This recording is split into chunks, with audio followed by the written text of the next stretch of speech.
तो स्टूडेंट्स आज का जो हमारा टॉपिक है वो है स्टूडेंट्स मार्कोनी काफ का नियम। मार्कोनी काफ का नियम पेपर में यहां से कई बार क्वेश्चन पूछे जा चुके हैं मार्कोनी काफ के नियम से। इसको आपने कहीं ना कहीं सुना हुआ होगा स्टूडेंट्स, मार्कोनी काफ नियम। चलिए, यदि कोई जानता है स्टूडेंट्स कि मार्कोनी काफ क्या होता है, यदि कोई बताना चाहे तो बिल्कुल बता सकते हैं स्टूडेंट्स। मार्कोनी काफ लॉ, जी, एनीवन, कोई भी यदि जानता हो। मार्कोनी काफ आप ऐसा भी लिख सकते हैं या तो फिर मार्कोनी काफ आपको ऐसा भी देखने को मिल जाता है। जी, यदि कोई जानता है मार्कोनी काफ नियम के बारे में तो बिल्कुल बता सकता है। जी, कोई बताना चाहता है मार्कोनी काफ का नियम क्या होता है बच्चों? चलिए, तो स्टूडेंट्स याद रखिएगा, यदि आपसे पेपर में यदि मार्कोनी काफ का नियम यदि स्टूडेंट्स यदि पूछ लिया जाए तो क्या लिखेंगे स्टूडेंट्स, हम जरा उस पर चर्चा करते हैं। तो मैं एक आपको डेफिनेशन लिखवाता हूं और उससे आपको एक्सप्लेन करता हूं कि एक्चुअल में है क्या। तो स्टूडेंट्स डेफिनेशन लिखा जाता है, हिंदी एंड इंग्लिश दोनों में देखेंगे हम। तो स्टूडेंट्स इसकी डेफिनेशन हिंदी में क्या बनती है? तो बोले सर, असंतृप्त यौगिकों असंतृप्त यौगिकों की योग अभिक्रिया, असंतृप्त यौगिकों की योग अभिक्रिया में अभिकर्मक में अभिकर्मक अणु का अभिकर्मक अणु का ऋणात्मक भाग का ऋणात्मक भाग कार्बन परमाणु से जुड़ता है। ये डेफिनेशन है, फिर अपन इसको समझते हैं। कार्बन परमाणु से जुड़ता है जिससे सबसे कम हाइड्रोजन परमाणु जुड़े होते हैं, जिससे सबसे कम हाइड्रोजन परमाणु जुड़ते हैं, हाइड्रोजन परमाणु जुड़े होते हैं, जुड़े होते हैं, वही मार्कोनी काफ नियम कहलाता है। वही मार्कोनी काफ नियम कहलाता है। चलिए, ये एक सिंपल सी डेफिनेशन थी स्टूडेंट्स इसकी। अब इस डेफिनेशन को जरा इंग्लिश में भी देख लेते हैं कि भैया जो मार्कोनी ऑफ रूल है, ठीक है, ये रूल एक्चुअल में स्टूडेंट्स कहता क्या है कि भैया मार्कोनी ऑफ रूल्स हमारा एक्चुअल में है क्या। तो बोले जी सर, उसे भी देख लेते हैं भाई मार्कोनी ऑफ ने क्या नियम दिया था। तो क्या नियम दिया था स्टूडेंट्स मार्कोनी ऑफ ने? यदि आपसे पेपर में जाएगा भैया मार्कोनी रूल जो है वो किस पर बेस्ड है? एनीवन, कोई यदि बताना चाहे, अब यदि याद आया होगा तो स्टूडेंट्स क्या लिखेंगे इसमें? तो बोले sir, according to these law any group in unsymmetrical unsymmetrical unsymmetrical alkene alkene form में होगा। जो भी जुड़ा हुआ होगा वो क्या होगा? एल्कीन फॉर्म में होगा। ठीक है, unsymmetrical alkene the negative the negative part the negative part of the negative part of the reagent will attach itself to itself to the carbon atom carrying lesser, ठीक है, मतलब वो लेजर नंबर ऑफ हाइड्रोजन। जो क्या हो students, जिसके साथ में क्या हो? तो बोल सर, जिसके साथ में सबसे कम हाइड्रोजन जुड़े हुए होते हैं, वही वाले भाग को क्या कहते हैं, मार्कोनी-काफ का नियम कहते हैं। तो सर इसमें कौन सा भाग जुड़ा होगा, तो सर इसमें जुड़ा होगा एल्केन भाग। जिस ऐसे एटम जुड़े रहेंगे, ऐसा ग्रुप जुड़ा हुआ होगा जो क्या हो, एल्कीन हो, जो ईन हो, उसको जोड़ा जाता है। किसको जोड़ा जाता है सर, जो ईन से चालू होता है उस ग्रुप को इसमें जोड़ा जाता है। तो सर ये ईन का मतलब क्या होता है, यदि स्टूडेंट्स यदि आपसे पेपर में आए कि भैया जो एल्कीन, एल्केन, एल्काइन ये एक्चुअल में है क्या, इनके फॉर्मूले क्या होते हैं, यदि आपसे इनके फॉर्मूले यदि पेपर में पूछ लिया जाए कि भैया एल्कीन, एल्केन ये एक्चुअल में है क्या, तो स्टूडेंट्स दो तरीके के कार्बन होते हैं, एक होता है स्टूडेंट्स अनसैचुरेटेड हाइड्रोकार्बन और एक होता है स्टूडेंट्स सैचुरेटेड। सैचुरेटेड मतलब होता है संतृप्त, सैचुरेटेड मतलब क्या होता है, संतृप्त, और अनसैचुरेटेड मतलब क्या होता है, असंतृप्त। तो यहां पर किसकी बात हो रही है, तो बोल सर यहां पर हो रही असंतृप्त की बात। बहुत ही अच्छे तरीके से आपको सुनना है, समझना है, और किसी को डाउट है तो तुरंत पूछना भी है, ठीक है। तो स्टूडेंट्स इसमें क्या कहा गया, जरा हम डेफिनेशन को एक एक समझते हैं अच्छे से। असंतृप्त यौगिक मतलब ऐसा यौगिक जो क्या हो, बोल सर वो चालू होता है एल्कीन से। किससे चालू हो, एल्कीन से, मतलब इसमें जो फॉर्मूला आने वाला है वो एल्कीन आएगा। बोल सर ये एल्कीन क्या होता है, हमें नहीं मालूम, बताएंगे आपको आगे। यौगिकों की योग अभिक्रिया में जब ये जुड़ते हैं तो अभिकर्मक अणु ऋणात्मक भाग, ठीक है, किससे जुड़ा हुआ होता है, सर ये जुड़ा हुआ होता है हमारा कार्बन से। मतलब ये चेन किससे जुड़ी रहेगी, बोल सर कार्बन से जुड़ी रहेगी। और हमें वो देखना है जिसमें सबसे कम क्या हो, हाइड्रोजन परमाणु, ठीक है, इसके साथ में जुड़ा हुआ भाग हो, उसे हम मार्कोनी काफ कहेंगे। मतलब एनी ग्रुप ऑफ अनसैचुरेटेड मतलब असंतृप्त कार्बन का वो भाग होगा, अनसिमेट्रिकल भाग होगा जो एल्केन होगा स्टूडेंट्स, और नेगेटिव पार्ट जो होगा स्टूडेंट्स वो कहीं ना कहीं कार्बन से जुड़ा हुआ होगा। और स्टूडेंट्स सबसे कम क्या होना चाहिए, उसमें जुड़े हुए हाइड्रोजन होना चाहिए। तो उसे हम लोग क्या कहते हैं, उसे हम लोग कहते हैं मार्कोनी काफ का नियम। तो बोले सर ये तो समझ में आ गया, लेकिन ये ठीक है, एल्कीन क्या होता है, अनसैचुरेटेड ये चीजें क्या होती है, अनसिमेट्रिकल चीजें क्या होती हैं। तो स्टूडेंट्स यदि आपसे पेपर में दिया है तो स्टूडेंट्स दो तरीके की चीजें होती हैं, मैं आपको पहले उसको समझा देता हूं। तो स्टूडेंट्स एक वाले भाग को कहते हैं संतृप्त, एक वाले भाग को क्या कहते हैं, बोल सर संतृप्त कहते हैं। और दूसरे वाले भाग को क्या कहते हैं स्टूडेंट्स, बोल सर उसको हम लोग कहते हैं असंतृप्त। मतलब स्टूडेंट्स एक वाले भाग को हम लोग कहते हैं हमारा सैचुरेटेड, कैसा होगा बोल सर, सैचुरेटेड होगा। और दूसरा वाला क्या होगा स्टूडेंट्स, बोल सर वो होगा हमारा अनसैचुरेटेड होगा। कैसा होगा स्टूडेंट्स, बोल सर वो अनसैचुरेटेड होगा, ठीक है। सैचुरेटेड हाइड्रोकार्बन जिसमें हाइड्रोजन भी होगा और कार्बन भी होगा, तो इसे हम ठीक है सैचुरेटेड हाइड्रोकार्बन कहते हैं, उसे क्या कहते हैं, अनसैचुरेटेड हाइड्रोकार्बन के नाम से जानते हैं। एक होता है सैचुरेटेड हाइड्रोकार्बन, एक होता है अनसैचुरेटेड हाइड्रोकार्बन। तो सर दोनों में अंतर क्या है, कैसे पहचानेंगे कि ये सैचुरेटेड और ये अनसैचुरेटेड है। तो स्टूडेंट्स जब भी आपको ये पेपर में दिया है और आपसे पूछा जाए कि भैया ये सैचुरेटेड संतृप्त हाइड्रोकार्बन क्या होता है, असंतृप्त हाइड्रोकार्बन क्या होता है, पेपर में आए कि भैया संतृप्त हाइड्रोकार्बन क्या होता है और असंतृप्त, यहां पर हाइड्रोकार्बन सब जरूर लगा लेंगे दोनों में, हाइड्रोकार्बन। यदि आपसे पेपर में आए कि भैया संतृप्त हाइड्रोकार्बन क्या होता है या असंतृप्त हाइड्रोकार्बन क्या होता है, तो आप सिंपल वर्ड में क्या लिखकर आएंगे स्टूडेंट्स, कि बोले सर जिसका फॉर्मूला CnH2n+2 होता है उसे हम लोग स्टूडेंट्स क्या कहते हैं, बोल सर इसे हम लोग कहते हैं एल्केन। क्या कहते हैं स्टूडेंट्स इसको हम लोग, बोल सर इसे हम लोग कहते हैं एल्केन। यदि वो इस फॉर्मूले को फॉलो करते हैं, किसको, एल्केन को, यदि उसके लास्ट में दी एन शब्द यदि आ जाता है या उसका फॉर्मूला इसको फॉलो करता है, तो समझ जाएंगे कि जो दिया गया हमें कार्बन यौगिक है, जो दिया गया हमारे पास में कंपाउंड है, वो क्या होगा, संतृप्त होगा। लेकिन यदि दिया गया हमें असंतृप्त हाइड्रोकार्बन यदि मिलता है तो उसकी पहचान कैसे करेंगे, तो सर उसकी पहचान करेंगे हम अनसैचुरेटेड हाइड्रोकार्बन से। बोले सर कैसे, तो भैया यहां पर जो फॉर्मूला आपको देखने को मिलेगा या तो वो CnH2n मिलेगा, तो बोल सर ये किसकी पहचान होगा, तो सर ये पहचान होगा स्टूडेंट्स हमारी एल्कीन की। कि यहां पर क्या दिया गया है, बोल सर यहां पर दिया गया होगा एल्कीन दिया गया होगा, एल्कीन से पहचान करेंगे। यदि मान के चलो हमें एल्कीन नहीं मिला बाय चांस, तो हमें क्या फॉर्मूला देखने को मिल सकता है, सर CnH2n-2 देखने को मिल सकता है। तो समझ जाएंगे ये फॉर्मूला किसका है, बोल सर ये है एल्काइन का फॉर्मूला है। किसका फॉर्मूला है, एल्काइन का फॉर्मूला है। यदि आपको ये दो फॉर्मूले देखने को मिलेंगे तो समझ जाना वो ठीक है अनसैचुरेटेड है, ठीक है। तो बोले सर ये हमारा सेकेंडरी है, हमें सिर्फ ये याद रखना कि फॉर्मूला में क्या आना चाहिए, फॉर्मूला दुगने से दो ज्यादा होना चाहिए। तो समझ जाएंगे कि वो कैसा है, हमारा सैचुरेटेड है। बोल सर पहचानेंगे कैसे, आइए जरा एग्जांपल के साथ देखते हैं, आपको एग्जांपल के साथ बताते हैं संतृप्त और असंतृप्त कैसे होंगे, पहचान के साथ बताते हैं। मान के चलो मैं आपको एक क्वेश्चन दे रहा हूं, ठीक है, तो उसको समझने की कोशिश करेंगे इन फॉर्मूले के साथ में, फॉर्मूले के साथ समझने की कोशिश करेंगे।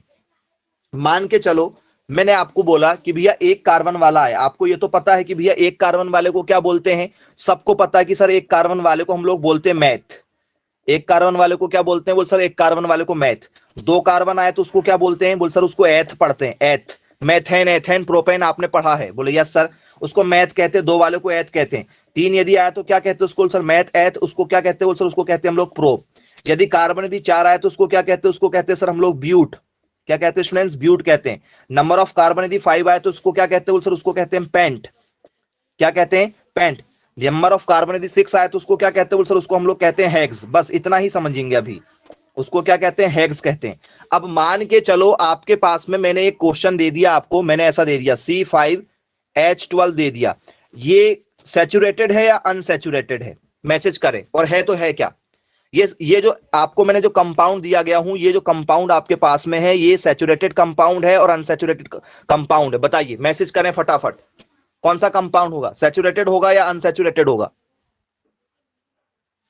कैसा कंपाउंड होगा, सैचुरेटेड होगा। बोल सर कैसे पहचाना सैचुरेटेड होगा, सभी बच्चों को समझ में आया कि सैचुरेटेड होगा। तो बोल सर यहां पर क्या हो रहा है, जरा ध्यान देंगे, सैचुरेटेड क्यों हुआ, बोल सर फॉर्मूला लग रहा कौन सा, CnH2n+2 वाला फॉर्मूला लगा।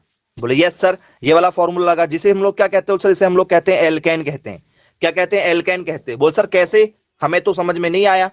तो भाई जरा आप ध्यान दो, एन की जगह जरा 5 रखो, क्योंकि एन की जगह यहां पर 5 है, देखो CN, ये एन की जगह है, एन की जगह 5 रखो। बोल सर रख दिए 5, यहां एच का एच, 2 का 2, एन की जगह 5 रखो, बोले सर रख दिए, प्लस 2 का 2, तो क्या हुआ, बोल सर C5 हुआ, 5 दूनी कितना हो गया, बोले सर 10, 10 और 2 कितना हो गया 12, आया क्या, बोले यस सर। तो 5 वाले का नाम क्या होता भैया, बोल सर 5 वाले का नाम होता पेंट। 5 वाले का नाम क्या होता है, तो सर 5 वाले का नाम होता पेंट। और भैया यदि ये इस फॉर्मूले को फॉलो करेगा, जो भी इस फॉर्मूले को फॉलो करेगा, ये इस फॉर्मूले को फॉलो कर रहा है क्या, C5H12 इस फॉर्मूले को फॉलो कर रहा है, बोले जी सर, तो उसके नाम के साथ में क्या लगा देंगे, एन, तो इसका नाम क्या बन जाएगा बताओ, पेंटेन। तो पेंटेन क्या है, सैचुरेटेड हाइड्रोकार्बन है या अनसैचुरेटेड हाइड्रोकार्बन है, पेपर में आ गया कि निम्न में से संतृप्त हाइड्रोकार्बन की पहचान कीजिए, या निम्न में से असंतृप्त हाइड्रोकार्बन की पहचान कीजिए, तो क्या आपसे बनेगा, अब संतृप्त हाइड्रोकार्बन और असंतृप्त हाइड्रोकार्बन में डिफरेंस यदि आता है तो saturated hydrocarbon then unsaturated hydrocarbon के बीच में जो डिफरेंस आता है, तो आपसे पहचान होनी चाहिए। चलिए अब आप मुझे बताइएगा, आप बिना फॉर्मूले के भी पहचान कर सकते हैं। मान के चलिए यदि आपको पेपर में जाए C4, तो H कितना होगा, 10 होगा। बोल सर कैसे करेंगे, यहां पर जो भी नंबर लिखा रहेगा, यहां पर जो भी नंबर लिखा रहेगा उसका आप दुगना करो, 4 का डबल करो, बोले सर 8 होता है, 4 दूनी 8, डबल होता है 8 हो जाता है, उसमें 2 प्लस कर दो, कितना हो गया 10। तो यहां पर जो भी नंबर लिखे रहेगा उसका डबल करके उसमें 2 जोड़ दोगे, तो वो जो फॉर्मूला बन के आएगा, वो फॉर्मूला जो होगा वो होगा सैचुरेटेड का, संतृप्त हाइड्रोकार्बन का फॉर्मूला होगा। तो ये इसको क्या पढ़ेंगे हम, ये क्या होगा, तो बोल सर इसको हम लोग कहेंगे सैचुरेटेड हाइड्रोकार्बन। ये कैसा होगा, सैचुरेटेड होगा, इसको हम लोग बोलेंगे संतृप्त। इसको क्या कहेंगे स्टूडेंट्स, संतृप्त हाइड्रोकार्बन के नाम से जाना जाएगा। बनेगा या नहीं बनेगा बताइए, बन जाएगा सभी लोगों से, पेपर में भी आता है तो yes. चलिए अब मान के चलिए आपसे यदि हम चर्चा करें कि भैया हमारे पास में मान के चलो ऐसा आ गया, C3H6 आ गया, C3H6 आ गया। अब ये जस्ट डबल हुआ है, देखो C3H6 डबल हुआ है, डबल में 2 ज्यादा नहीं हुआ है, ना 2 ज्यादा हुआ है ना 2 कम हुआ है, तो सर ये सिर्फ जस्ट डबल हो रहा है, मतलब ये इस फॉर्मूले को फॉलो कर रहा है, सिर्फ डबल, सिर्फ डबल। एन की जगह 3 रखा हूं मैंने, तो 3 का गुणा करेंगे तो 6 हो गया। तो जब ये डबल का फॉर्मूला फॉलो कर रहा है, तो ये कौन सा हाइड्रोकार्बन हुआ, तो सर ये जो फॉलो कर रहा है, ये फॉलो कर रहा है सर एल्कीन को। किसको फॉलो कर रहा है, एल्कीन को फॉलो कर रहा है। तो एल्कीन क्या है हमारा, डबल यदि हो रहा तो क्या होता है, तो सर जो एग्जाम्पल है ये असंतृप्त का है, किसका है, असंतृप्त का है, जिसे हम लोग क्या बोलते हैं, अनसैचुरेटेड बोलते हैं। क्या बोलते हैं, अनसैचुरेटेड बोलते हैं। तो इसका नाम क्या बनेगा स्टूडेंट, यदि आपसे पेपर में पूछा जाए तो सर इसका नाम बन जाएगा, 3 कार्बन है, एथ मैथ प्रोप, तो सर इसको क्या बोलेंगे, बोल सर इसको बोलेंगे हम प्रोप। और इसमें क्या लग जाएगा भैया लास्ट में, क्योंकि ये इस फॉर्मूले को फॉलो कर रहा है, किसको, एल्कीन को फॉलो कर रहा है, तो इन लग जाएगा। तो क्या बन गया ये, सर ये बन गया हमारा प्रोपीन, या प्रोपीन ऐसा लिखना तो ऐसा लिख लो, नहीं तो प्रोपीन ऐसा भी लिख सकते हो, प्रोपीन। चलिए क्लियर हुआ सभी लोगों को, कोई डाउट है, कुछ पूछना चाहते हैं आप, अनसैचुरेटेड और सैचुरेटेड में ये एक और फॉर्मूले को फॉलो करता है, ये एक और फॉर्मूले को फॉलो करेगा। असंतृप्त हाइड्रोकार्बन एक और फॉर्मूले को फॉलो करता है।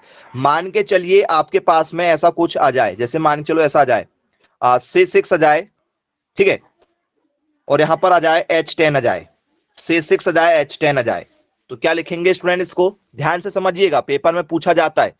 तो बोले सर ये देखिए ये दुगना हुआ, 6 का दुगना कितना हुआ? 12, उसमें से एक कम कर दो, 2 कम कर दो, कितना हो गया? बोले सर 10।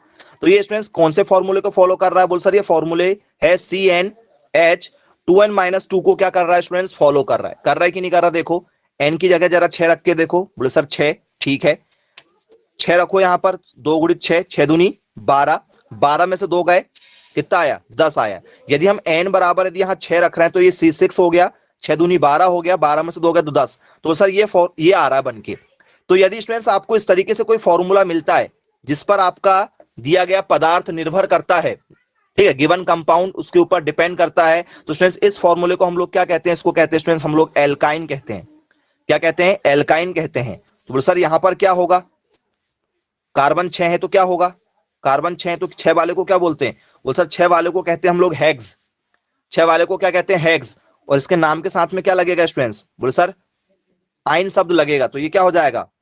हेक्साइन नहीं हो जाएगा? देखो हेक्स और ये आइन, तो क्या बन गया? हेक्साइन बन गया। तो ये हेक्साइन कौन सा कंपाउंड है? तो बोल सर यदि इस टाइप का यदि फॉर्मूला फॉलो कोई कंपाउंड करेगा तो उसे हम लोग अनसैचुरेटेड या असंतृप्त हाइड्रोकार्बन के नाम से जानते हैं। तो स्टूडेंट्स आपको सैचुरेटेड और अनसैचुरेटेड समझ में आया या किसी को डाउट है संतृप्त और असंतृप्त हाइड्रोकार्बन के बीच में? जी, कोई कुछ पूछना चाहते हैं तो बिल्कुल पूछ सकते हैं। सर एक बार और बता दीजिए। एक बार और बता दें? चलिए एक बार में ध्यान से समझें आप। चलिए एक बार और देखते हैं। यदि स्टूडेंट्स ये लोग ध्यान दीजिएगा, संतृप्त किसे कहते हैं? संतृप्त का मतलब क्या होता है स्टूडेंट्स? तो सर संतृप्त का मतलब होता है आपका जो सैचुरेटेड है स्टूडेंट्स। सैचुरेटेड का मतलब क्या होता है? यदि पेपर में दिया है कि भैया सैचुरेटेड हाइड्रोकार्बन क्या होगा? सैचुरेटेड हाइड्रोकार्बन क्या होगा? संतृप्त हाइड्रोकार्बन किसे कहेंगे? संतृप्त हाइड्रोकार्बन किसे कहेंगे? और दूसरा है स्टूडेंट्स हमारा असंतृप्त हाइड्रोकार्बन। कौन सा हाइड्रोकार्बन?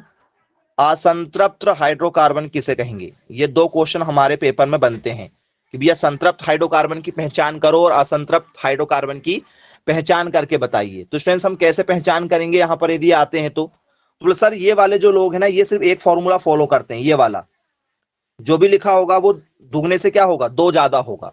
और इसमें क्या होगा? वो सर इसमें या तो सिर्फ दुगना होगा या तो दुगने से क्या होगा? 2 कम होगा।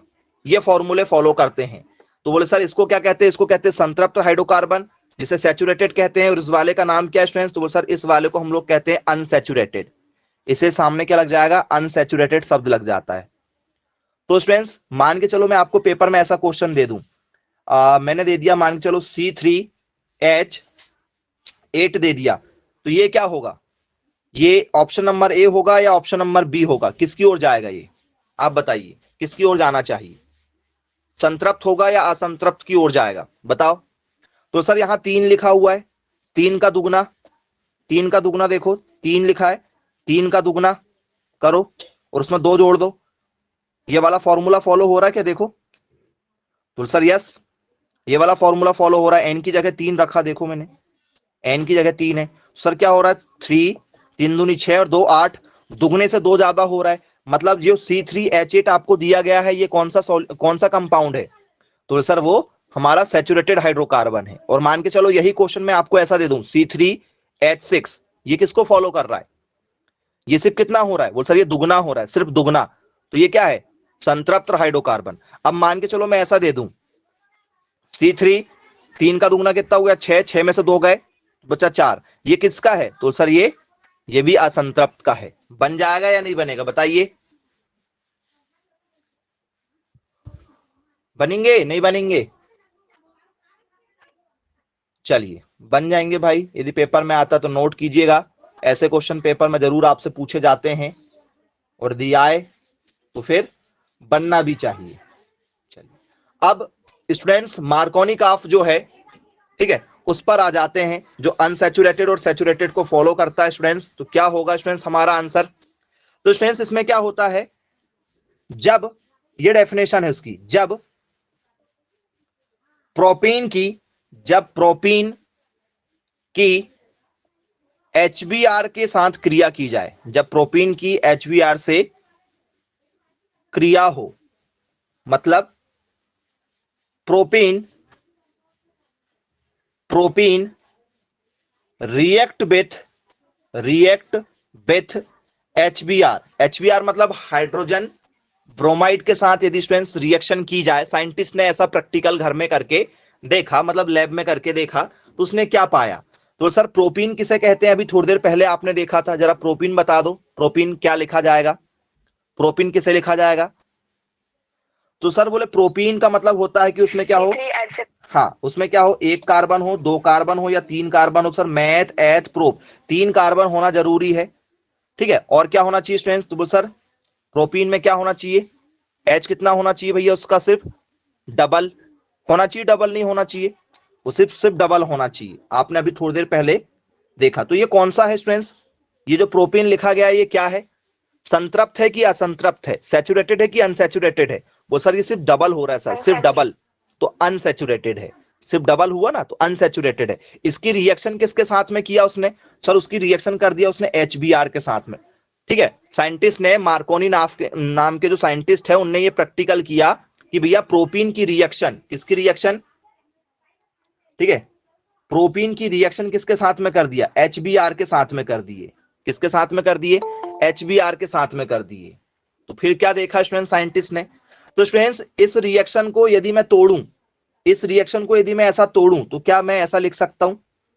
CH3 single bond CH double bond CH2, क्या ये ऐसा लिखा जा सकता? देखो ये अभी ऐसा लिखा गया है, क्या इसको तोड़ के ऐसा लिख सकते हैं?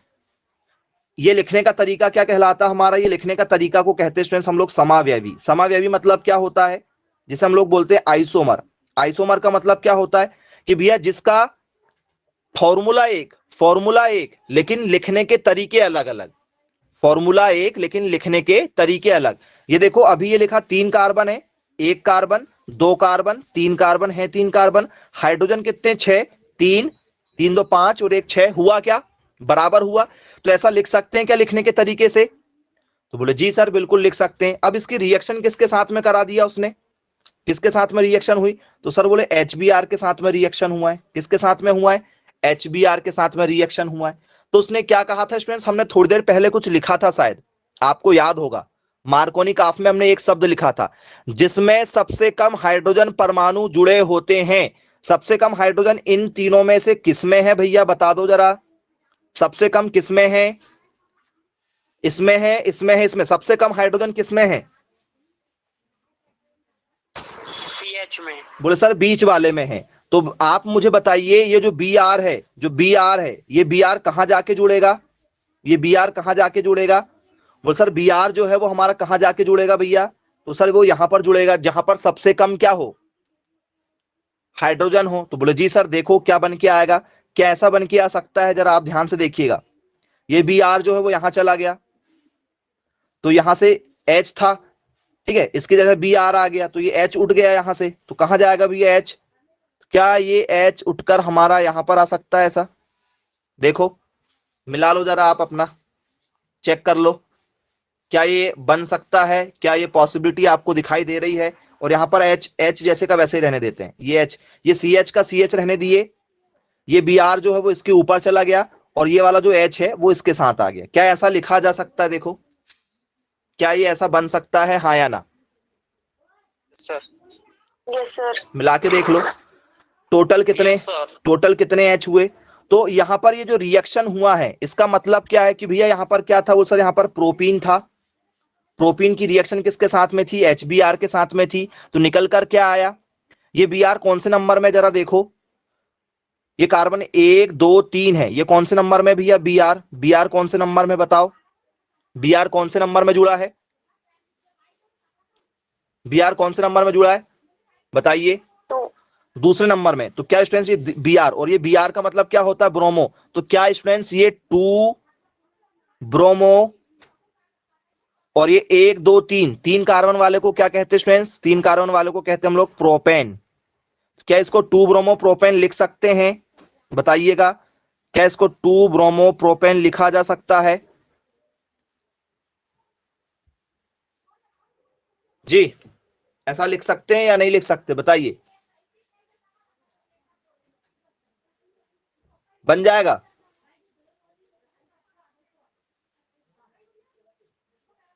चलिए, अच्छी बात है भाई, बनना चाहिए। ऐसा यदि आपसे क्वेश्चन यदि आता है तो बनेगा, नहीं बनेगा? दिक्कत है किसी को, कुछ पूछना चाहते हैं आप कि नहीं आया सर समझ में, तो बिल्कुल बताइए।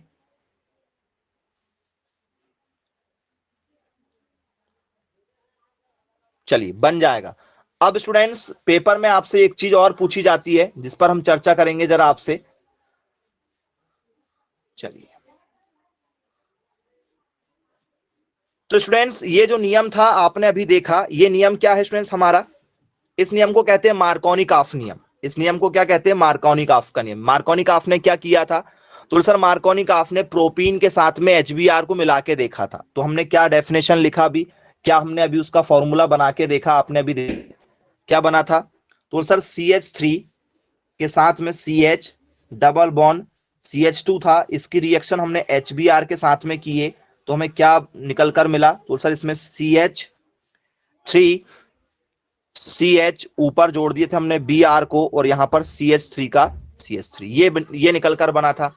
तो स्टूडेंट्स, इस वाले को हम लोग कहते हैं मार्कोनी-काफ का नियम। लेकिन इसी का एक और भाई है, ठीक है, जो अलग है। तो सर, उसको हम लोग क्या कहते हैं? वो सर, उसका नाम है एंटी मार्कोनी-काफ। क्या नाम है स्टूडेंट्स उसका? वो सर, उसका नाम है एंटेनी मार्को, ठीक है, एंटी मार्कोनी-काफ। ये स्टूडेंट्स नियम है, एंटी मार्कोनी-काफ मतलब उसका विपरीत। उसका क्या होगा स्टूडेंट्स? तो बोल सर, उसका विपरीत होगा एंटेनी मार्कोनी-काफ का। ठीक है, तो सर, ये एंटोनी मार्कोनी-काफ क्या होता भैया, यदि आपसे पेपर में आ जाए तो क्या लिखोगे एंटोनी मार्कोनी-काफ में? एंटी मार्कोनी-काफ क्या होगा? एंटी मार्कोनी-काफ। जी, कोई बताना चाहता है? जो उसका विरोधी होगा। एंटे ठीक है, एंटी का मतलब क्या होता है? विरोधी। ठीक है, जिसे स्टूडेंट्स हम लोग दूसरे शब्दों में एक और नाम दिया गया है इसका, यदि आपको नहीं पता तो स्टूडेंट्स, इसी को हम लोग बोलते हैं खैरास प्रभाव। क्या कहते हैं? खैरास। इसी का नाम है हमारा, ठीक है, खैरास प्रभाव।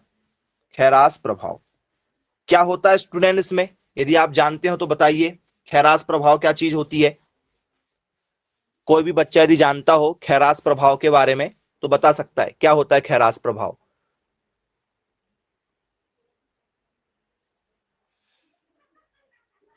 जी, क्या होता है खैरास प्रभाव?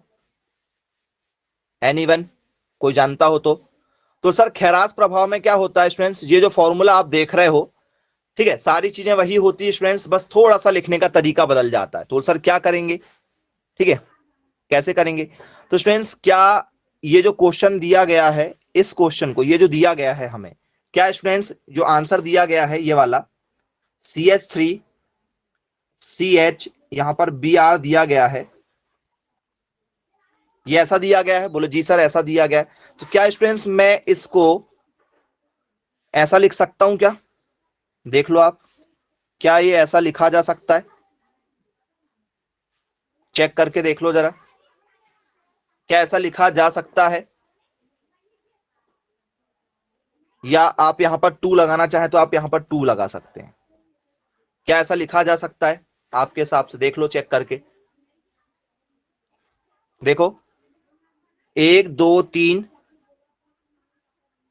3 कार्बन है, 3 3 दूनी 6, 7 7 हाइड्रोजन है, और Br का Br, यहां देखो 1 2 3, 3 कार्बन है, 2 2 4 2 7 7 हाइड्रोजन है, और Br का Br। क्या ऐसा लिखा जा सकता है, बताइए? लिख सकते हैं ऐसा कि नहीं? बोले सर, लिख सकते हैं। तो स्टूडेंट्स, इसकी पोजीशन जो है, उसकी पोजीशन को उसने क्या कर दिया, देखो, इसकी पोजीशन पहले सेकंड पोजीशन पर था, उसकी पोजीशन को उसने कहां ला दिया है? चेंज कर दिया है। उसकी पोजीशन को उसने क्या कर दिया स्टूडेंट्स? बोल सर, चेंज कर दिया गया है। तो स्टूडेंट्स, इसका पहले नाम क्या था? इसका पहले नाम क्या था? इसका पहले नाम क्या था, बताओ?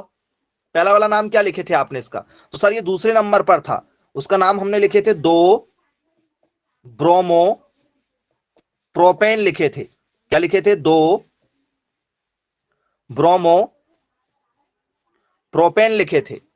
अभी इसका नाम क्या है? ये कौन से नंबर पे? 1 2 3। अब ये कौन से नंबर पे जुड़ा? बताओ कौन से नंबर पे? बोल सर पहले नंबर पे। अब इसका नाम क्या हो गया? बोल सर 1 ब्रोमो प्रोपेन। तो नाम को क्या कर दिया इसने? बताइए, नाम को क्या कर दिया है? नाम क्या हो गया? यहां से बदल गया है। तो स्टूडेंट्स ये है एंटी मार्कोनिकॉफ लॉ। ये था हमारा मार्कोनिकॉफ का नियम और था एंटी मार्कोनिकॉफ का नियम। आपसे ये बना हुआ दे देता है आपसे, ठीक है। आपकी ये जो इक्वेशन है, ऐसी इक्वेशन बनी दी जाती है आपको ऐसी अधूरी इक्वेशन दी जाती है ऐसी, और आपको बताना होता है कि यहां पर जो आंसर आएगा वो आंसर क्या आएगा। यहां पर आपको डैश डैश दिया जाता है तो बन जाएगा कहां पर क्या आएगा। या मान के चलो आपसे पेपर में जाएगा भैया एंटी मार्कोनिकॉफ के नियम के अनुसार ये सीरीज दी जाएगी, यहां पर डैश डैश दे दिया जाएगा, तो बता दोगे आंसर क्या आने वाला है कि नहीं बता पाओगे? ऐसा कोई है जिसको नहीं आया समझ में कि सर मुझे नहीं आया सर, प्लीज एक बार बता दीजिए। ऐसा कोई है जिसको दोनों नियम में कोई परेशानी हो समझने में, पूछने में? कुछ पूछना चाहे तो बिल्कुल पूछ सकते हैं आप जी। बनेगा, चलिए बनना भी चाहिए भाई, पेपर में भी क्वेश्चन आता है स्टूडेंट्स आपसे, तो बहुत ही बढ़िया क्वेश्चन था। चलिए अब मैं आपसे एक क्वेश्चन पूछ रहा हूं जो पेपर में आया हुआ था, ठीक है। पेपर में जो क्वेश्चन आया हुआ था उस क्वेश्चन पर हम चर्चा करते हैं।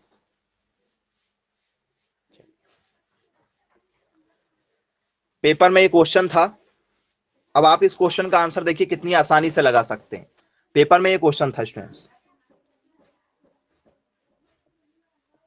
एंटी क्वेश्चन ये था एंटी मार्कोनिकॉफ्स टू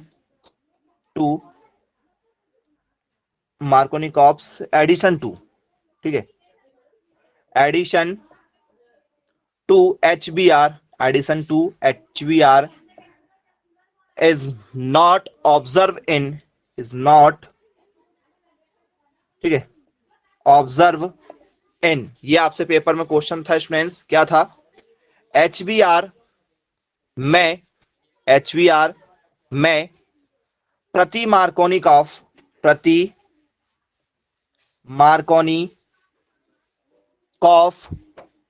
का योग नहीं पाया जाता, का योग नहीं पाया जाता है, ठीक है। क्या नहीं पाया जाता है, ठीक है।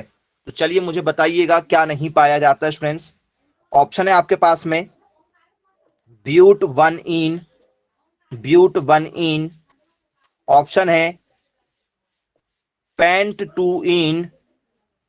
टू इन, ऑप्शन तीसरा है प्रोपेन, मतलब प्रोपेन या सॉरी प्रोपीन, और ऑप्शन जो फोर्थ है आपके पास में, ठीक है, उसको भी देखते हैं। ऑप्शन फोर्थ था ब्यूट टू इन। जी कौन सा ऑप्शन नहीं होगा बताइए? ब्यूट टू इन आपको लिख कर देखना पड़ेगा सबसे पहले, तो इनके फॉर्मूले लिखकर देखना पड़ेगा, तब आप बता पाओगे कि ये बनेगा कि नहीं बनेगा। अभी सॉल्व करें हमने क्वेश्चन, ये लेवल रहेगा आपका, देख लीजिए आप जी। बताइएगा क्या आंसर नहीं होगा? पेपर में पूछा है नहीं होगा।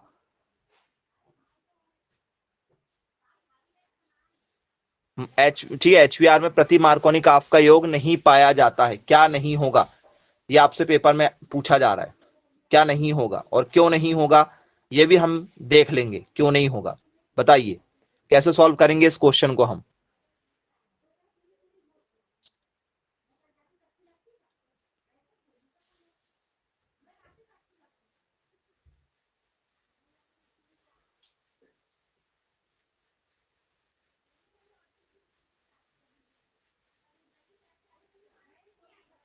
चलिए तो स्टूडेंट्स ब्यूट वन इन बनाते हैं हम, ब्यूट वन इन बनाते हैं। तो सर ब्यूट वन इन का मतलब क्या होगा? हमें ब्यूटीन बनाना है। क्या बनाना है? ब्यूटीन बनाना है। तो पहले इनके फॉर्मूले देखो, इनके फॉर्मूले देखो। ब्यूटीन का फॉर्मूला, ब्यूटीन मतलब क्या होता है, एक कार्बन का मतलब होता है मैथ, दो वाले का होता है एथ, तीन वाले का होता है प्रोप, और चार वाले का होता है ब्यूट। चार वाले का ब्यूट और पांच वाले का क्या होता है पेंट। ये नाम हो गया।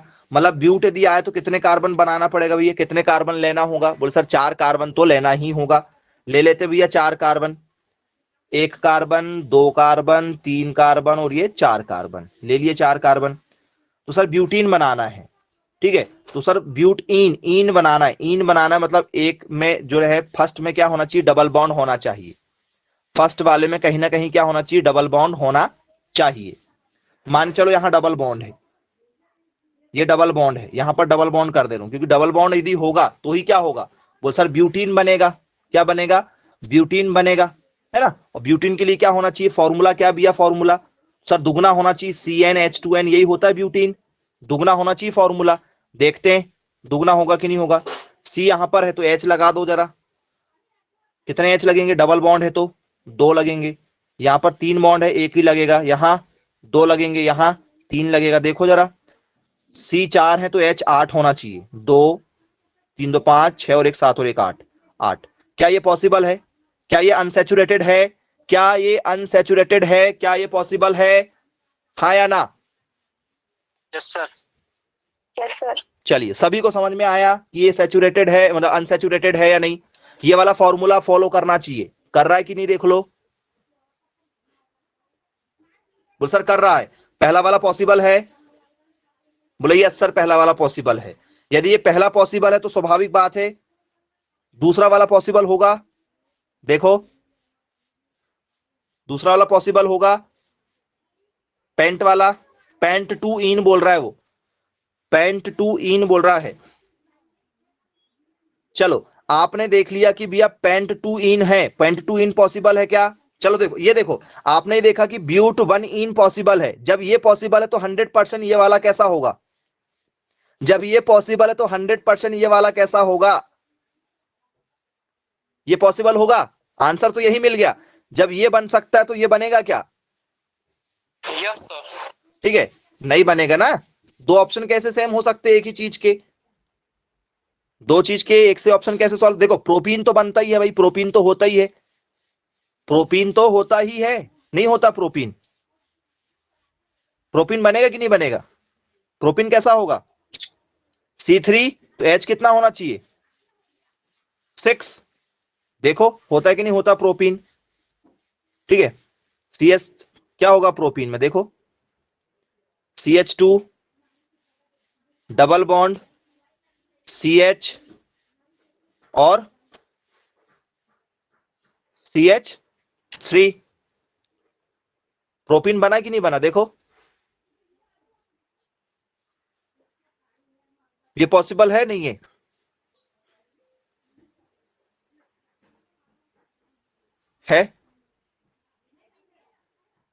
कि नहीं। भैया ये सब होंगे ना, ये सब होंगे, ये पॉसिबल नहीं हो पाएगा, क्यों, क्योंकि जब ये यदि पॉसिबल यदि है, ये यदि पॉसिबल यदि है जो हमने देखा, तो ये पॉसिबल नहीं होगा क्योंकि उसमें टू इन लिखा है, फिर वो पॉसिबल नहीं, क्योंकि ब्यूट वन इन है तो ब्यूट टू इन नहीं होगा। और आपको मैं इसका एक बेसिक स्ट्रक्चर बता देता हूं जिससे आप कंफ्यूज नहीं होंगे। बेसिक स्ट्रक्चर क्या है स्टूडेंट्स इसका, कि भाई मार्कोनिकॉफ और एंटी मार्कोनिकॉफ, इनमें दोनों में जो आंसर आएगा आपका वो कैसा होगा, अनसैचुरेटेड होगा, असंतृप्त आंसर होगा।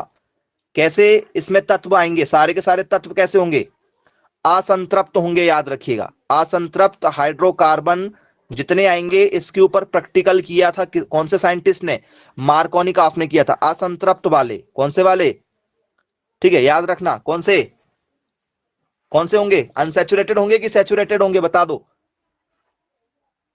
सैचुरेटेड कि अनसैचुरेटेड, कैसे आएंगे इसमें नाम, यदि आपसे पेपर में आए तो बताइए कैसे नाम लिखेंगे इसमें, सैचुरेटेड लिखें या अनसैचुरेटेड। तो बोले सर इसमें आने वाले नाम जो होंगे वो होंगे हमारे अनसैचुरेटेड हाइड्रोकार्बन, याद रखिएगा।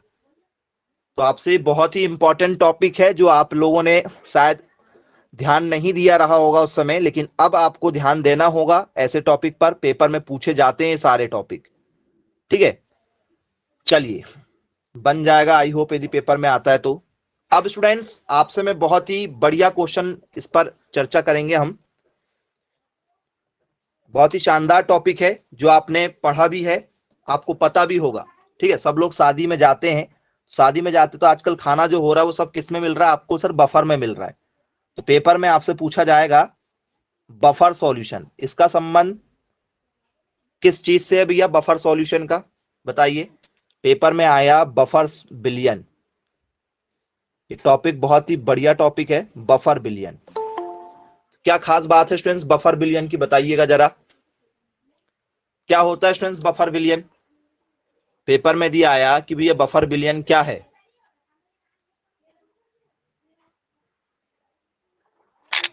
अम्ल या क्षार मिलाने पर उसके पीएच में कोई परिवर्तन नहीं होता। अम्ल या क्षार मिलाने पर उसके पीएच में कोई परिवर्तन नहीं होता है, उसे बफर बिलियन कहते हैं। ओके, और कोई अपने तरीके से बताना चाहता है बफर सॉल्यूशन क्या चीज होती है? जी, बफर बिलियन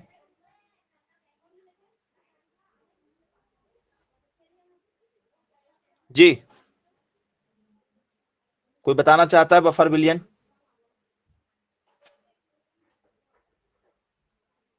कोई परिवर्तन नहीं होता मिलाने पर, पक्का?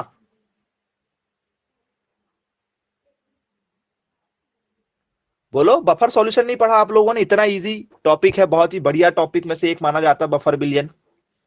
क्या होता है बफर बिलियन? थोड़ा सा अमाउंट मिलाने पर कोई परिवर्तन नहीं होता। थोड़ा सा अमाउंट मिलाने पे कोई परिवर्तन नहीं होता, और ज्यादा अमाउंट मिला दोगे तो हो जाएगा परिवर्तन।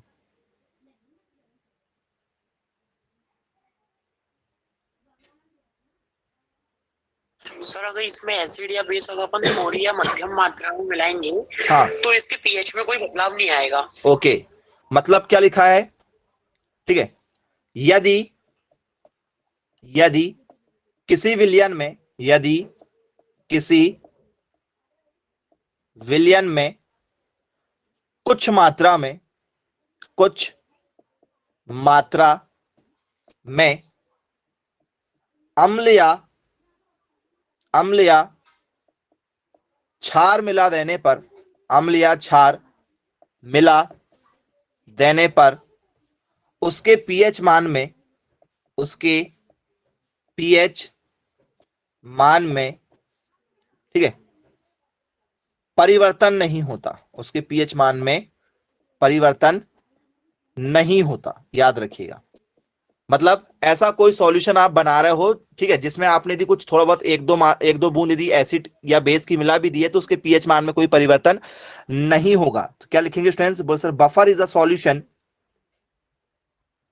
Buffer is a solution, buffer is a solution that can resist, that can resist pH change, pH change upon the addition, upon the addition of an acid or a base, acid or a base, ठीक है। अम्ल या क्षार मिलाने में उसके pH मान में कोई ज्यादा ऐसा आपको बड़ा परिवर्तन देखने को नहीं मिलेगा स्टूडेंट्स, उसे हम लोग क्या कहते हैं? उसे हम लोग कहते हैं स्टूडेंट्स बफर बिलियन। तो बोले जी सर, अब स्टूडेंट्स पहचान कैसी होगी कि भैया अम्लीय बफर होगा या क्षारीय बफर होगा? ये भी सबसे बड़ी बात है ना कि भैया अम्लीय बफर होगा या क्षारीय बफर होगा, और इसका हम पढ़ते क्यों हैं, इसको हम पढ़ क्यों रहे हैं? तो सर ये पीएच मान में परिवर्तन करेगा, ठीक है। कब? बिल्कुल ना के बराबर, जब ज्यादा मात्रा में होगा, या फिर कुछ मात्रा में मिलाएंगे तो बिल्कुल नहीं करेगा। तो स्टूडेंट्स जैसे मान के चलो एक एग्जांपल ले लेते हैं, जैसे यहां पर क्या भरा हुआ है, मान के चलिए एग्जांपल के तौर पे यदि हम देखें कि भैया यहां पर मिल्क भरा हुआ है, मिल्क भरा हुआ है, ये इसमें क्या भरा हुआ है? इसमें भरा हुआ है दूध, भरा हुआ है आपका, ठीक है। इस दूध में मान के चलिए स्टूडेंट्स, दूध का पीएच मान कितना, मिल्क का पीएच वैल्यू कितना होता बताओ? मिल्क की पीएच वैल्यू कितनी होती है? यदि आपसे कोई पूछे कि भैया फ्रेश मिल्क या नॉर्मली मिल्क, यदि पूछा जाए कि भैया मिल्क का पीएच वैल्यू बताओ, मिल्क की पीएच वैल्यू कितनी होती, बताइए। सर बोले सर मिल्क की पीएच वैल्यू जो होती है वो 6.7 से लेकर 6.9 के बीच में होती है। होती है? बोले जी सर होती है। अब मान के चलिए स्टूडेंट्स, इसमें आपने, ठीक है, क्या मिला दिया, ठीक है, बोले सर इसमें हमने मान के चलो वाटर मिला दिया, वाटर मिला दिया, सपोज मान के चलो पानी मिला दिया, ठीक है, पानी की 2-3 बूंदे इसमें मिला दिया आपने, तो क्या इसके पीएच मान में कोई परिवर्तन होगा? होगा? बताओ, होगा? कुछ परिवर्तन होगा पीएच मान में? नहीं होगा। अब मान के चलो मिल्क की जगह यहां पर क्या हो जाए, H2SO4 हो जाए, H2SO4 हो जाए, सल्फ्यूरिक अम्ल हो जाए, क्या हो जाए, H2SO4 भरा हुआ है। अब मान के चलो इसमें मैं, ठीक है, थोड़ी सी मात्रा में नमक मिला दूं, NaCl मिला दूं, NaCl थोड़ी सी मात्रा में नमक मिला दिया, थोड़ी सी मात्रा में 2-3 बूंदे नमक की मिला दिया, क्या इसके पीएच मान में कोई परिवर्तन होगा? तो सर कोई ज्यादा बड़ा परिवर्तन हमें देखने को नहीं मिलेगा। क्यों? हाँ, जब इसकी मात्रा बहुत ज्यादा हो जाए तो परिवर्तन हो जाएगा। हमने क्या लिखा है, कुछ मात्रा ना के बराबर, ठीक है। जब कोई, ठीक है, जैसे कुल मिला के कई बार क्या हो जाता है, गलती से कुछ मिला देते हैं ना हम थोड़ा बहुत, ठीक है, तो वैसी यदि कोई मात्रा यदि मिलाई जाए तो उसके पीएच मान में कोई भी परिवर्तन नहीं होगा। यदि आपसे पेपर में यदि पूछा जाए तो आपसे बनना चाहिए। किसी को कोई डाउट है? बनेगा? यदि पेपर में आता है तो पीएच वैल्यू क्या, मतलब पीएच मान क्या होता है इसका, बफर विलियन का, ठीक है, तो बोल सर कोई परिवर्तनशील नहीं होता है। तो बोल सर अब हम समझेंगे कैसे, बफर विलियन होते कितने हैं, जरा ध्यान दीजिएगा। तो सर बफर विलियन को 2 भागों में बांटा गया। अब यहां से आपके पेपर में आने वाले क्वेश्चन स्टार्ट हो जाते हैं। कैसे क्वेश्चन आते हैं स्टूडेंट्स पेपर में आपसे कि भैया बफर विलियन कितने प्रकार के होते हैं? 2 प्रकार के होते हैं। कौन कौन से? तो सर पहले वाले बफर विलियन का नाम है अम्लीय बफर। कौन सा बफर? अम्लीय बफर। और दूसरे वाले का नाम क्या है स्टूडेंट्स? तो सर दूसरे वाले का नाम है क्षारीय बफर। पहले वाले का नाम है अम्लीय बफर, दूसरे वाले का नाम है स्टूडेंट्स क्षारीय बफर। मतलब पहले वाले का नाम है हमारा एसिडिक बफर,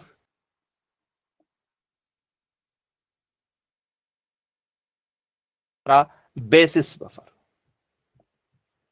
बफर ये नाम है स्टूडेंट्स। एसिडिक बफर और बेसिक बफर स्टूडेंट्स इनके क्या है, नाम है। अब स्टूडेंट्स ये अम्लीय बफर क्या होता है और ये क्षारीय बफर क्या होता है, यदि आप कुछ जानते हैं तो बताइए जरा, क्या है ये अम्लीय बफर और क्षारीय बफर? जी, कोई बताना चाहता है?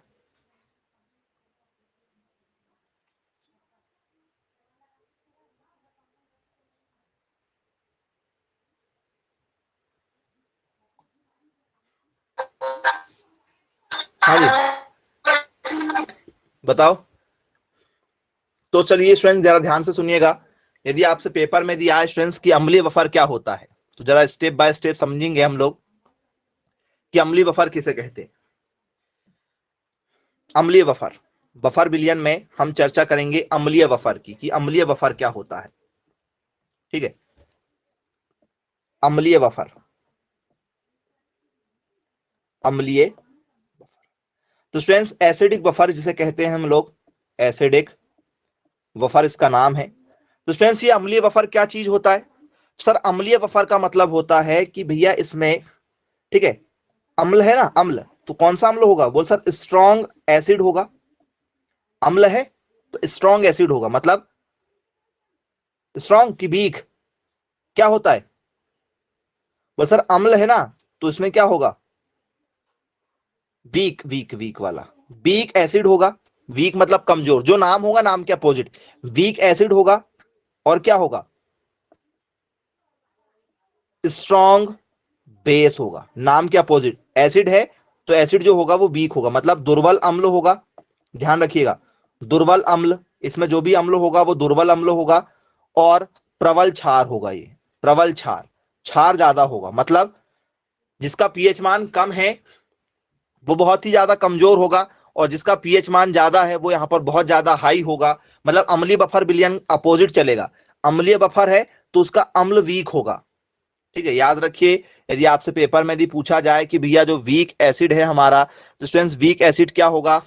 ठीक है, तो आपसे बनना चाहिए भैया कि वीक एसिड क्या होगा स्टूडेंट्स हमारा, तो बोले सर दुर्बल अम्ल होगा, और प्रबल क्या होगा स्टूडेंट्स यहाँ पर, क्षार होगा। तो बोले जी सर क्लियर है, समझ में आया। और क्या लिखेंगे स्टूडेंट्स, और कैसे समझेंगे इसे, तो स्टूडेंट्स समझने के लिए एग्जाम्पल जरा देखते हैं कि भैया दुर्बल अम्ल का मतलब क्या होता है। तो स्टूडेंट्स दुर्बल अम्ल में आपको एग्जाम्पल में देखने को मिलेगा जैसे CH3 COOH। यदि आपको स्टूडेंट्स ये देखने को मिलता है, ये आपको यदि देखने को मिलता है, तो स्टूडेंट्स ये दुर्बल अम्ल का एग्जाम्पल होगा, ये दुर्बल अम्ल का एग्जाम्पल होगा। तो बोले जी सर दुर्बल अम्ल का एग्जाम्पल होगा। ठीक है, बोले सर कैसे पहचाना ये दुर्बल अम्ल होगा, दुर्बल अम्ल कैसे हुआ स्टूडेंट्स ये, यदि आपसे मैं बात करूं कि भैया दुर्बल अम्ल जो है उसकी पहचान कैसी होगी, दुर्बल अम्ल की पहचान कैसी होगी, क्या है दुर्बल अम्ल की खास बात, जी बताइए दुर्बल अम्ल क्या होगा, कोई बता सकता है दुर्बल अम्ल क्या होता है, पहचानेंगे कैसे दुर्बल अम्ल है, बताओ कैसे पहचानोगे कि ये दुर्बल अम्ल ही है, कैसे पहचान लिया ये दुर्बल अम्ल है, कार्बन उपस्थित होता है। कार्बन उपस्थित होता है। चलो भाई मान लिए आपकी बात कार्बन उपस्थित होता है, मान लिए आपकी बात की कार्बन उपस्थित होता है, OH लगा रहेगा चलिए सर, ठीक है। सर अब मैं OH आपसे लगा बात रहेगा, कर रहा हूं, हाँ OH लगा रहेगा सर पीछे। OH लगा रहेगा लास्ट में, ठीक है OH लगा रहेगा। बोल सर दुर्बल अम्ल है ये, मतलब ये हमारा दुर्बल अम्ल मान लेंगे इसको, ठीक है भाई मान लिया आसानी आपने, से H प्लस नहीं देगा। H+ नहीं देगा, चलो इसने दिया, ये स्टेप बनी यहां पर, ये स्टेप यहां पर निकल कर आ रही है, चलो ये स्टेप यहां पर बनी, ठीक है। तो ये इसका मतलब है कि यहां पर ये इस टाइप से यदि आपको क्वेश्चन दिखाई देगा तो समझ जाएंगे कि आपका दुर्बल अम्ल है, ऐसा कुछ जी। और कोई अपने तरीके से समझाना चाहता है, बताना चाहता है, बताइए क्या आंसर होगा आपके हिसाब से, क्या लग रहा है आपको क्या होना चाहिए, बताओ। दुर्बल अम्ल जो है उसकी पहचान हम कैसे करेंगे कि ये दुर्बल अम्ल है,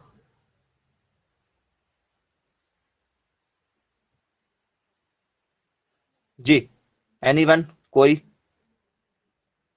एसिडिक बफर की पहचान, दुर्बल अम्ल ये जो कैसे होंगे। अब मान के चलो ऐसा लिखा हुआ है कि भैया ये दुर्बल अम्ल है, ठीक है, तो प्रबल अम्ल क्या है, इससे एग्जांपल बताता हूं, ये दुर्बल अम्ल हो गया, प्लस प्रबल क्षार लिखना है मुझे, प्रबल क्षार, तो प्रबल क्षार मतलब हो गया हमारा CH3 COONA, ये प्रबल क्षार हो गया। ये ऊपर वाला जो ये वाला जो है ये दुर्बल अम्ल है और ये प्रबल क्षार है। तो कैसे पहचानेंगे कि ये दुर्बल अम्ल ही है और ये दुर्बल क्षार ही है, पहचान, ठीक है, पहचान कैसे होगी दुर्बल अम्ल की, बताओ।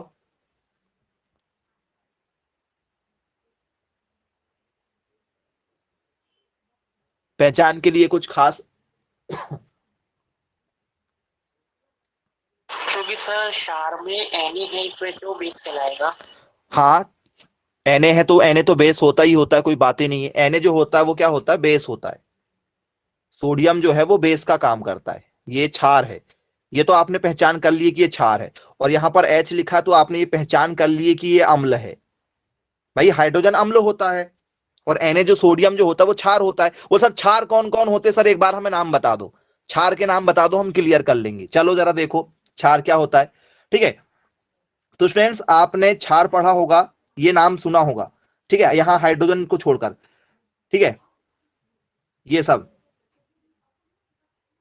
ये नाम सुना होगा आपने, ये नाम सुना है,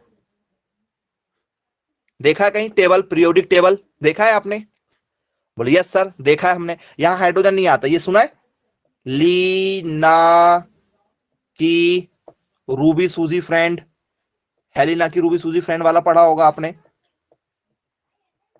सुना है, और ये बेटा मांगे कन्या सुंदर बाप राजी, ये पढ़ा है आपने, ये है आपका अल्काइली मेटल और ये अल्कलाइन मेटल, ये क्षारीय धातु है, ये क्षारीय धातु है, क्षारीय मृदा धातु है, दोनों के दोनों क्या हैं, ये सारी की सारी क्या हैं, कल को यदि मान के चलो यहां पर के आ जाए, के यदि आ जाए तो क्या के लिख सकते नहीं लिख सकते, बताओ? लिख सकते हैं के या नहीं लिख सकते? लिखा जा सकता है क्या? बोलो जी सर लिख सकते हैं। कल को यदि मान के चलो मुझे यहां पर mg लिखना है, क्या मैं mg लिख सकता हूं यहां पर? बोले यस सर लिख सकते हैं। तो ये नाम मिलेंगे आपको, क्या? लीना की रूबी सूजी फ्रेंड और बेटा मांगे कन्या सुंदर बाप राजी। Lithium, sodium, potassium, rubidium, caesium, francium, beryllium, magnesium, calcium, strontium, barium और रेडियम, ये एस ब्लॉक के एलिमेंट है। कौन से ब्लॉक के एलिमेंट है? S block, P block, D block, नाम सुना है ना आपने? तो एस ब्लॉक के एलिमेंट है ये, हाइड्रोजन को छोड़कर, क्योंकि हाइड्रोजन को इस ग्रुप में नहीं रखा जाता है।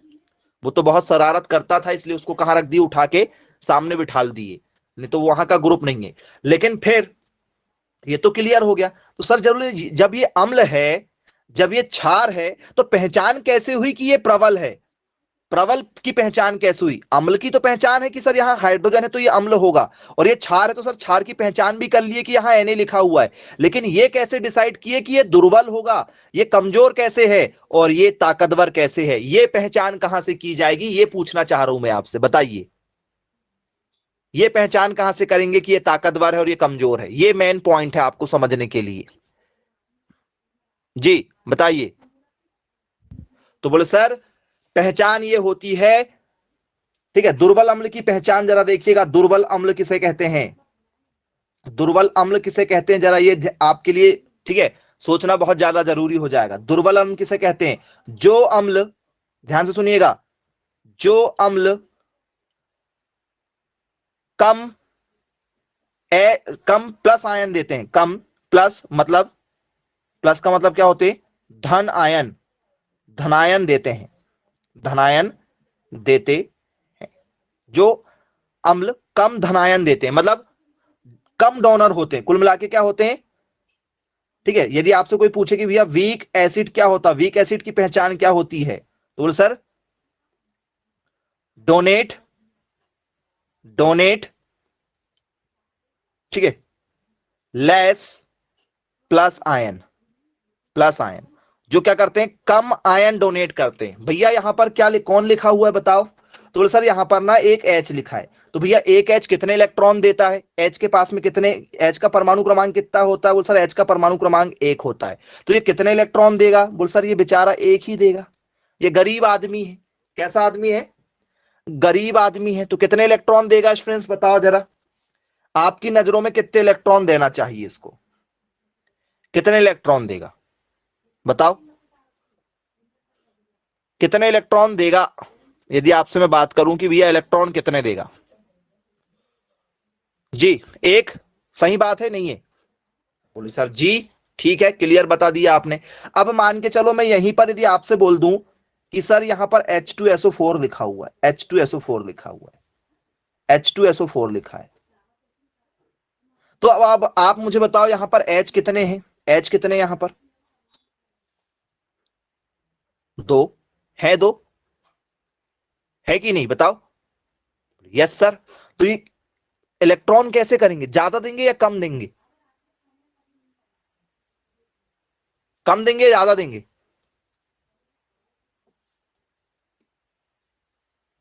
जी समझ में आया नहीं आया? यहां 2H है तो अभी कितने इलेक्ट्रॉन देंगे? बोल सर ये 2 इलेक्ट्रॉन देंगे। अभी यहां 1 था तो कितने इलेक्ट्रॉन दे रहा था? 1 इलेक्ट्रॉन दे रहा था। तो समझ में आया वीक कौन है और स्ट्रांग कौन है? ये वीक, ये स्ट्रांग कैसे हुआ? ये प्रबल कैसे हो गया? प्रबल क्षार का एग्जाम्पल है ये, प्रबल अम्ल का, सॉरी प्रबल अम्ल है ये। प्रबल अम्ल कैसे हुआ? बनेगा नहीं बनेगा? कोई है जिसको नहीं आया समझ में? जो कम इलेक्ट्रॉन देते हैं, ठीक है, जो अम्ल कम इलेक्ट्रॉन दान देते हैं वो होते हैं दुर्बल। जो ज्यादा इलेक्ट्रॉन देंगे वो हो जाएंगे प्रबल।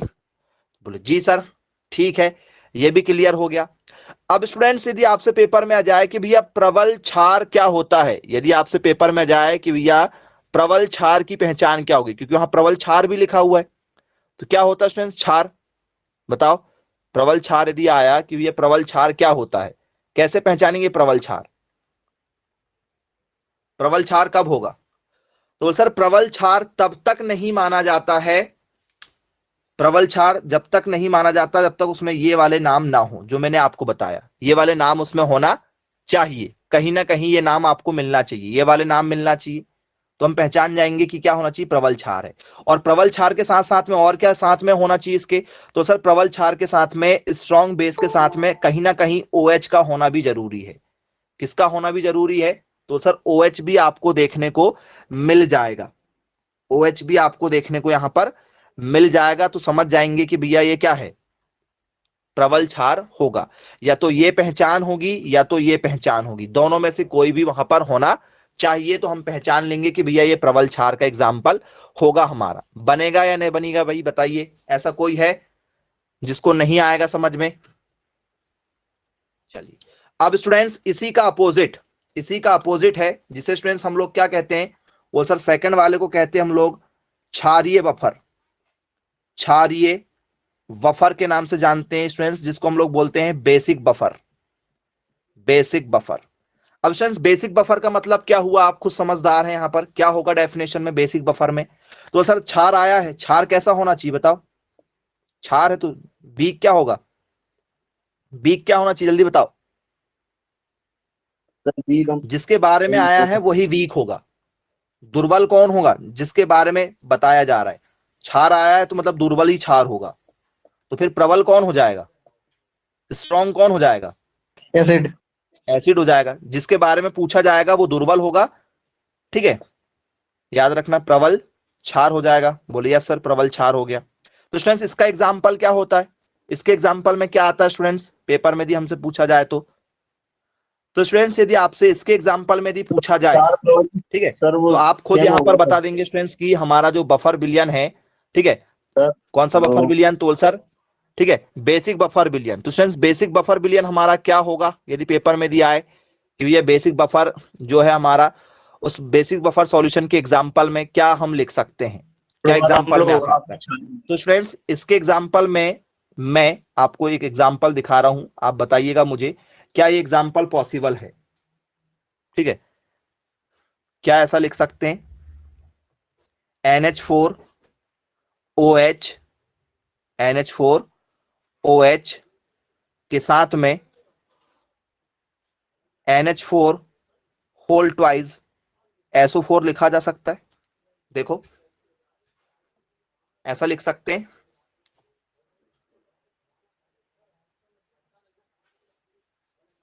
लिख सकते हैं।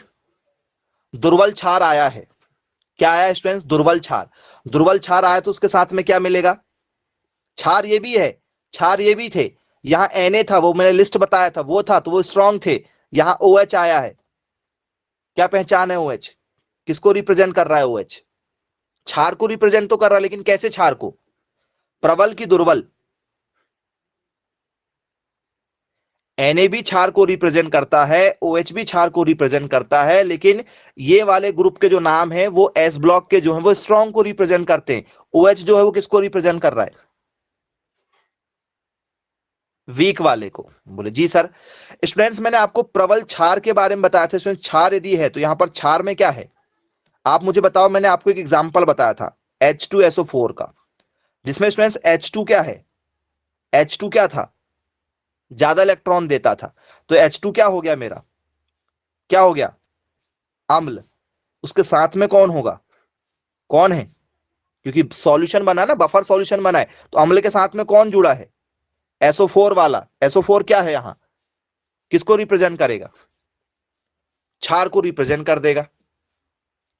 क्लियर हुआ कि नहीं हुआ, वो प्रबल है, दोनों प्रबल है। सर दोनों चार ही होंगे, अम्ल नहीं होगा सर एक।